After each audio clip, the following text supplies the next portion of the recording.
Selamat pagi anak-anak. Hari ini kita lanjutkan pelajaran IPA tentang bioteknologi.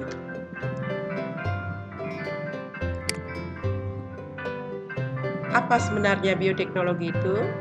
Ada yang bisa anak-anak?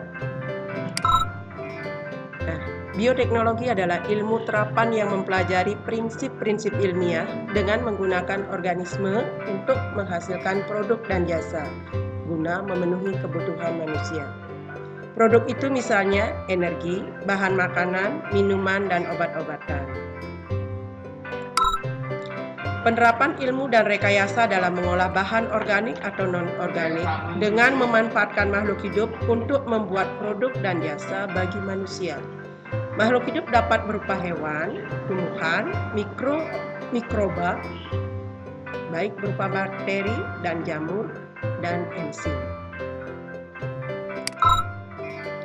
Bioteknologi dapat dilakukan antara lain dengan memanfaatkan mikroorganisme, teknik kultur jaringan, hidroponik, aeroponik, dan rekayasa genetika.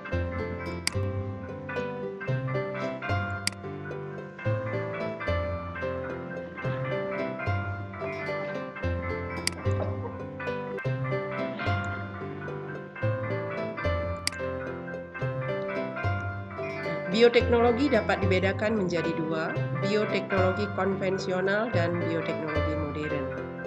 Bioteknologi konvensional itu adalah bioteknologi yang memanfaatkan mikroba untuk menghasilkan produk dan jasa sesuai dengan kebutuhan manusia, melalui proses fermentasi. Bioteknologi yang hanya berdasarkan pada pengalaman yang diwariskan secara turun-temurun tanpa memahami prinsip ilmiahnya. Misalnya, membuat tempe, oncom, keju, yogurt, tuak, sik, bir, dan minuman beralkohol.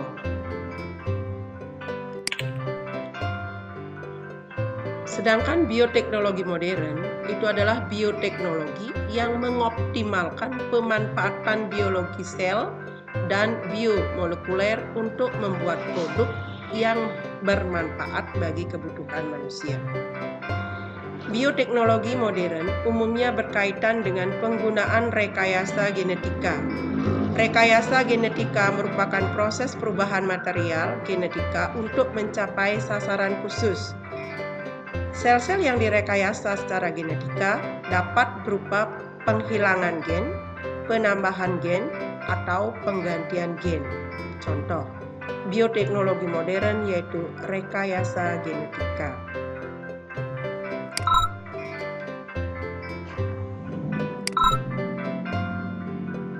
Nah, contohnya,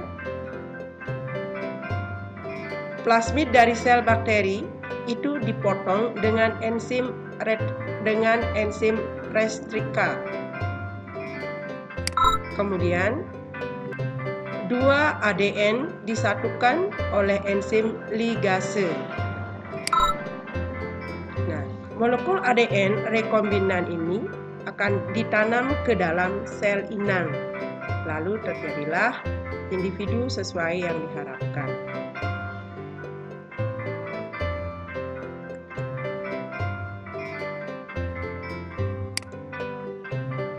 Kemudian pemanfaatan mikroorganisme terhadap produk bioteknologi. Penghasil bahan makanan dan minuman. Nah, sebagai penghasil bahan makanan dan minuman, beberapa jamur dapat digunakan untuk menghasilkan zat pewarna.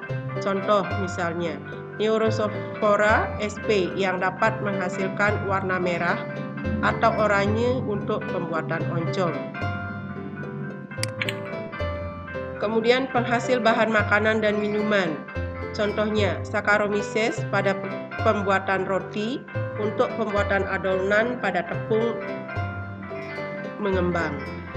Nah, CO2 yang terbentuk inilah yang menyebabkan adonan roti itu mengembang.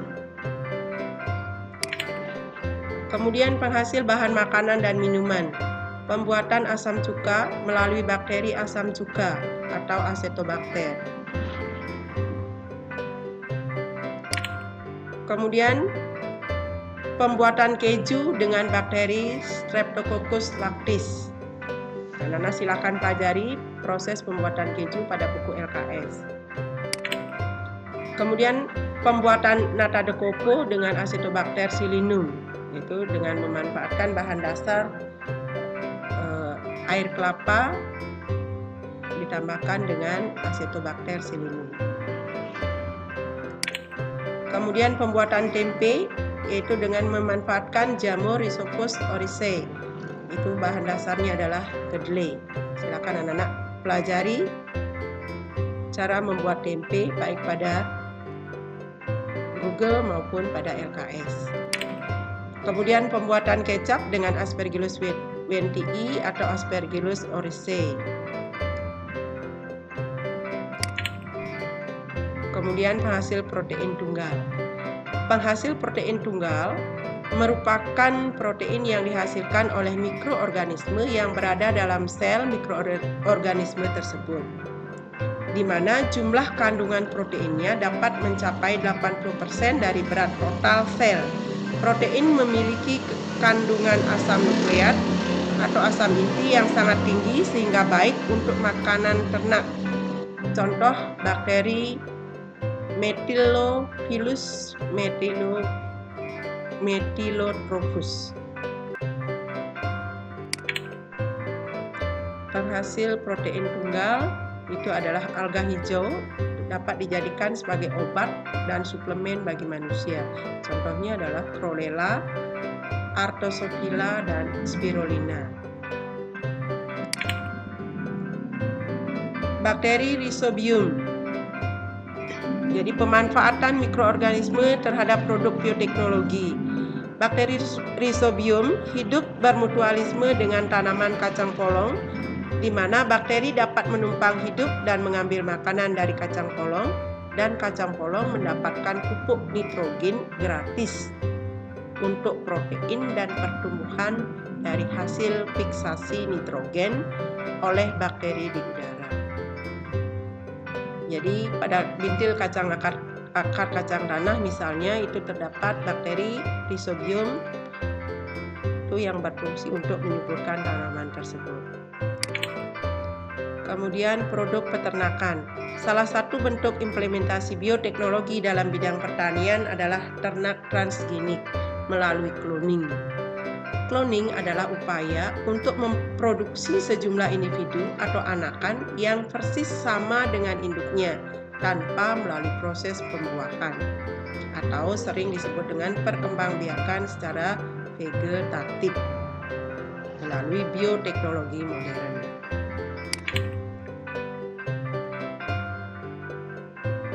Penghasil jadi pemanfaatan mikroorganisme terhadap produk teknologi bioteknologi itu sebagai penghasil energi. Bakteri pengurai yang terdapat pada lambung hewan pemamah biak menghasilkan enzim selulase yang akan merombak selulosa menjadi karbon oksida CO2 dan metana CH4. Metan ini yang disebut gas bio yang dapat dijadikan sebagai bahan bakar, sedangkan limbahnya dapat dijadikan sebagai pupuk organik. Nah, bagaimana proses pembuatan daripada gas metan sebagai bahan bakar? Silakan anak-anak lihat bagan di bawah ini.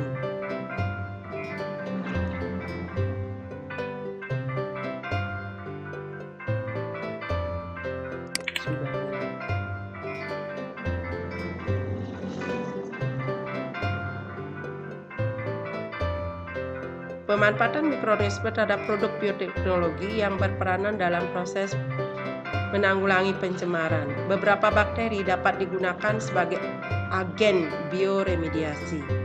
Apa itu bioremediasi? Adalah usaha memperbaiki kualitas lahan, tanah atau air dari pencemaran dengan menggunakan makhluk hidup seperti mikroorganisme dan tanaman hijau.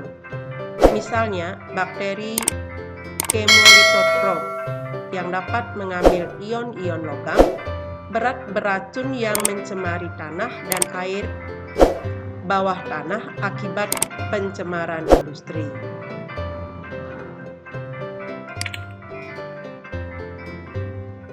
pada pertambangan untuk memisahkan tembaga dari bijinya, yaitu dengan menggunakan bakteri Thiobacillus peroxidans melalui reaksi kimia dengan melepaskan ion tembaga atau Cu dari batu.